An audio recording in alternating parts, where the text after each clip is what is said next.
हवापा शिरीष महाराज मोरे यांनी आत्महत्या केली। शिरीष महाराज मोरे हे जगद्गुरू संत तुकाराम महाराजांचे 11वे वंशज आहेत आणि प्रसिद्ध शिवव्याख्याते सुद्धा आहेत। त्यांनी आत्महत्या का केली हे मात्र अद्यापही कळू शकलेलं नाहीये। पोलीस आता घटनास्थळी दाखल झालेत आणि तीर्थक्षेत्र देहू गावावर दुःखाचा हा डोंगर कोसळलाय।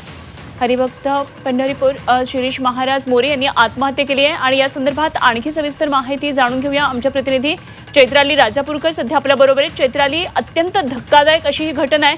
शिरीष महाराज मोरे यांनी आत्महत्या केल्याचं कळतंय, काय नेमकं काय तपशील आहेत?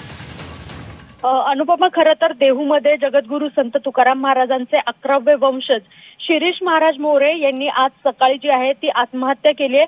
गळफास घेऊन ही आत्महत्या केलेली आहे। 8:30च्या सुमारास ही घटना जी आहे ती उघडकीस आली। त्यांच्या पश्चात त्यांचे आई वडील असा परिवार होता। आर्थिक विवंचनेतून ही आत्महत्या केल्याचा अंदाज जो आहे तो आता पोलिसांनी वर्तवलेला आहे। आत्महत्येपूर्वी शिरीष महाराज यांनी चिठ्ठी लिहून ठेवली आहे आणि शिरीष महाराजांचा जो आहे तो काही दिवसांपूर्वी नुकताच साखरपुडा देखील पार पडला होता आणि येणाऱ्या काही दिवसातच त्यांचे जो आहे तो विवाह सोहळा देखील होणार होता। मात्र आर्थिक विवंचनेतून ही आत्महत्या केल्याचा प्राथमिक अंदाज जो आहे तो पोलिसांकडून वर्तवण्यात येत आहे। धन्यवाद चैत्राली दिलेल्या या सगळ्या सविस्तर तपशिलांसाठी।